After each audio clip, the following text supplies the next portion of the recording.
Hello everyone. This is going to be a bit of a quicker episode since I just want to make it to Master Varuk here and to the Blood Grove.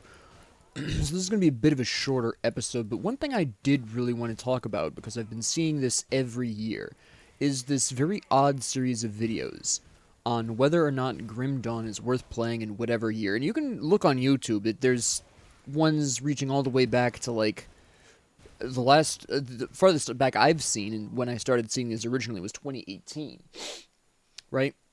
And I wanted to talk about Grim Dawn as very specifically an IRPG, an isometric RPG. Now, in case you aren't aware, because I know some people are not, isometric refers very specifically to the camera angle, this sort of top-down view, right? And there's a bunch of RPGs that are like this. Diablo is another really well-known, probably the best-known one besides, say, Lost Ark and other MMO versions, right? But in terms of single-player IRPGs, this is, in my opinion, the best one.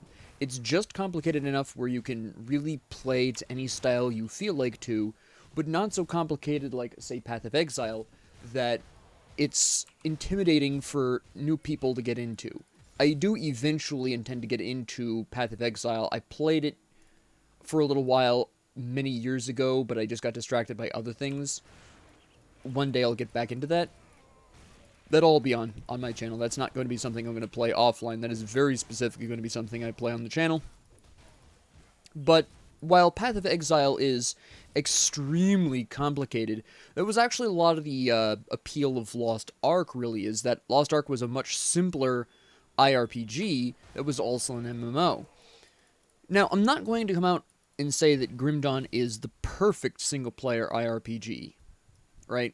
And now, by single-player, I mean it's intended and, primarily designed with the idea of playing it by yourself, right? You can play multiplayer. I play with my family quite often, but at the end of the day, it was originally designed to be single-player as compared to, say, the MMO version or the very specifically designed ones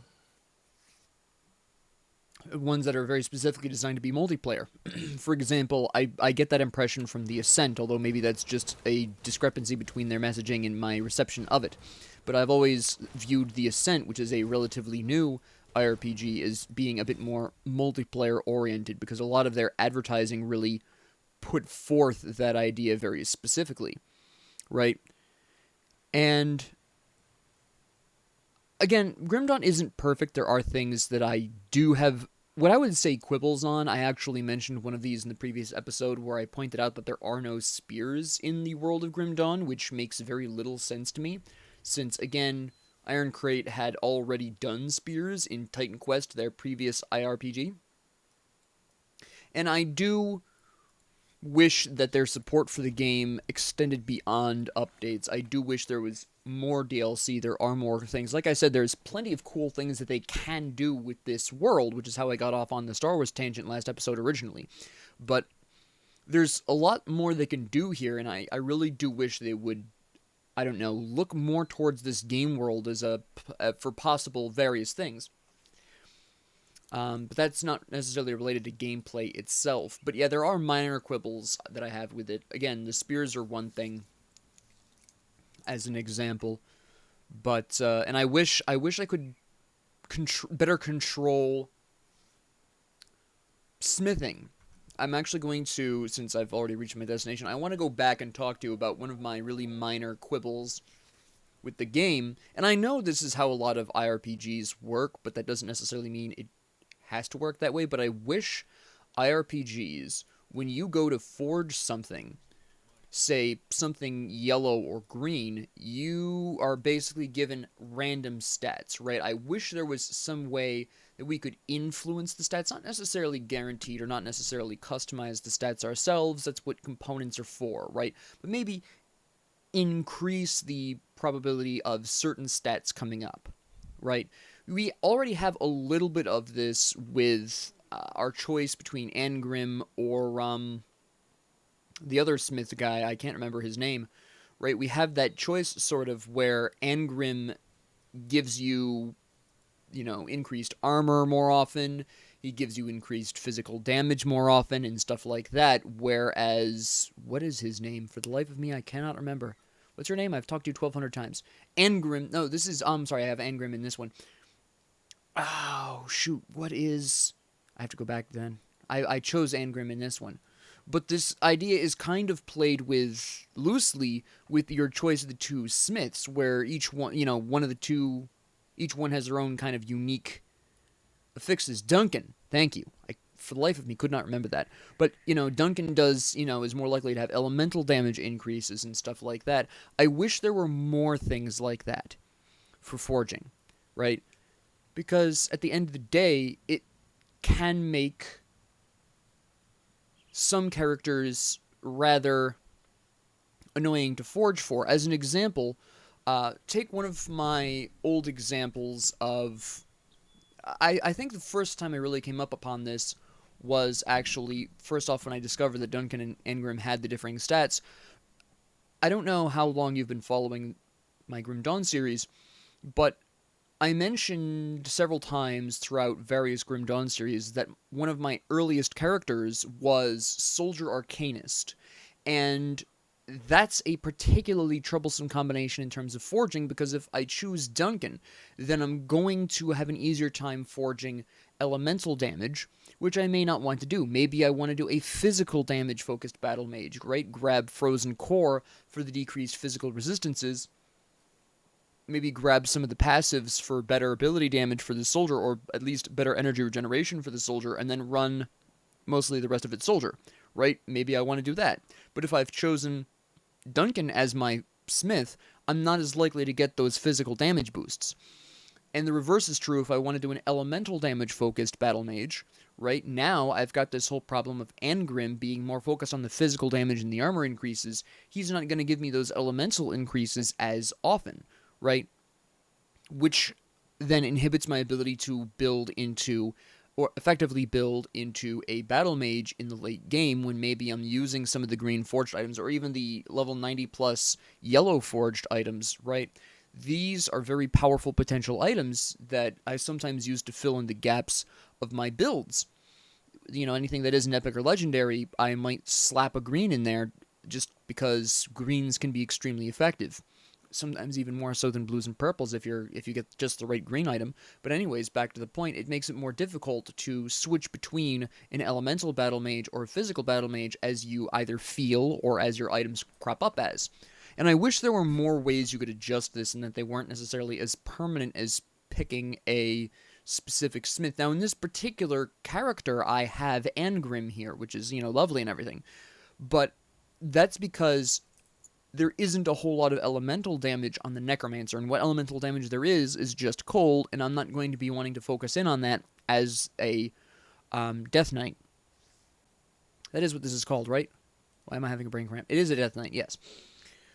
So, that's fine for this character, but if I was, somebody who potentially could, actually literally anything with a shaman is actually a great example of this, because shamans do primarily lightning and physical damage.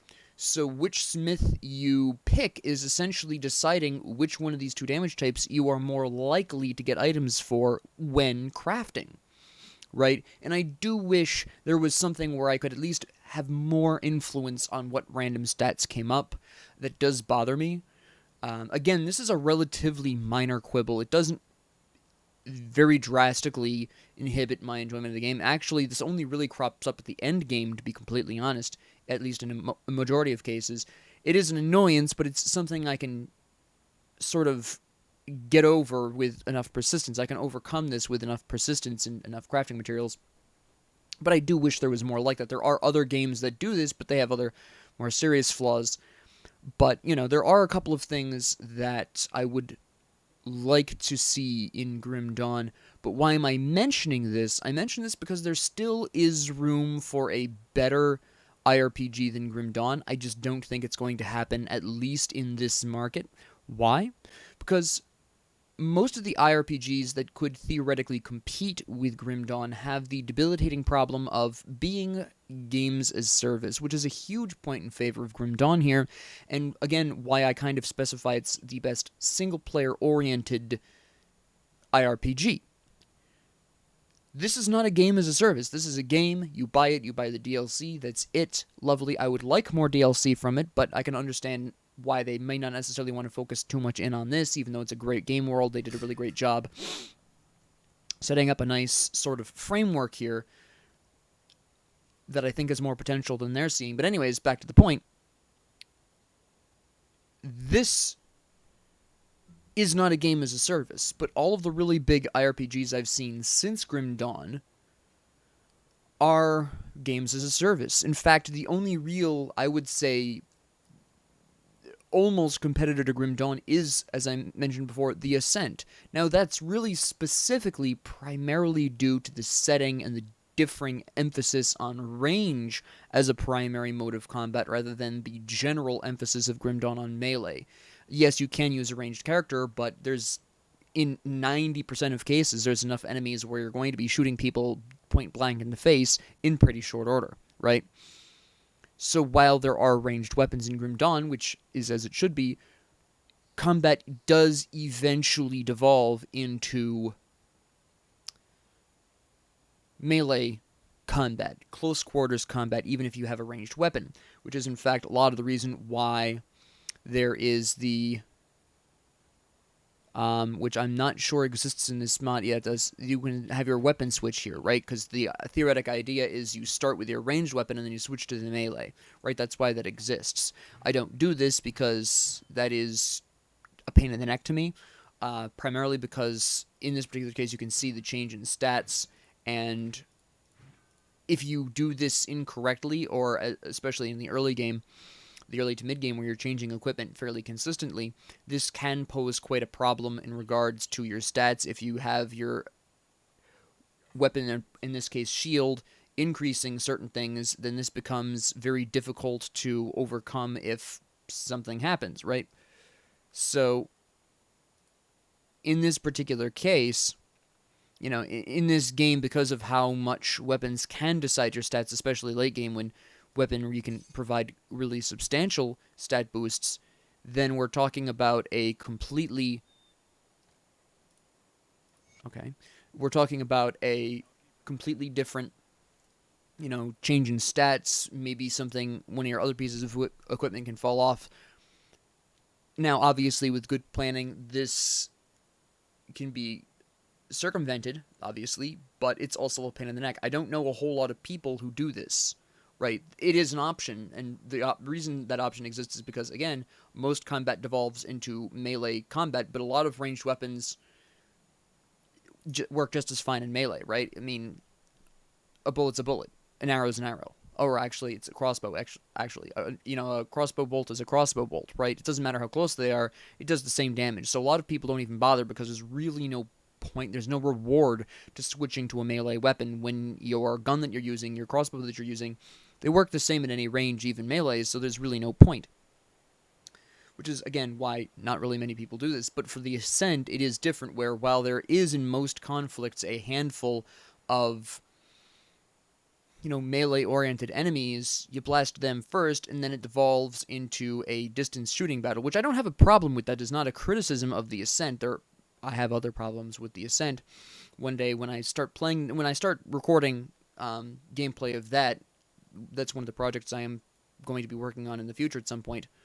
I'll talk about my issues with the Ascent in time, but it is, you know, a different world. It's, you know, cyberpunky. It's got a more emphasis on ranged combat, with the exception of one specific faction. Maybe two. I can't remember if they're part. I can't remember right off the top of my head. It's been a year or two since I've played that. Anyways, so there is that differing gameplay there. So the Ascent is worth playing as well, in my opinion.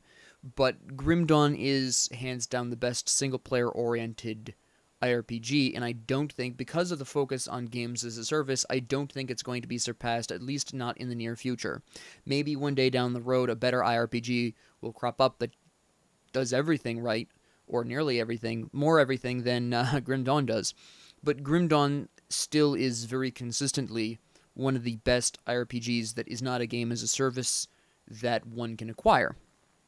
And for that reason, I've always been of the opinion that Grim Dawn is a must-play for IRPG fans. Again, I also would recommend The Ascent, but primarily due to the different world setting and the very different emphasis, the differing combat emphasis, which is very interesting.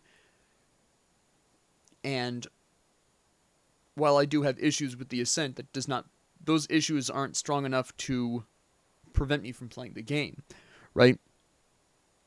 And of course, Path of Exile is, again, great, but it's insanely complicated in terms of character growth.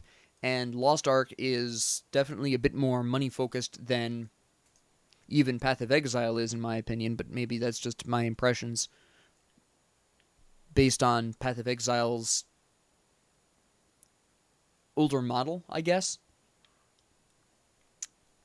But yeah, that would be, generally speaking, my statement on that whole subject. But with that being said, thank you very much for joining me. If you liked this, please like and subscribe. If you didn't, please ignore me. And if you have any comments, questions, concerns, ideas, suggestions, or requests, please leave them down in the comment section below. And thank you all very much for joining me, and have a great 24 hours.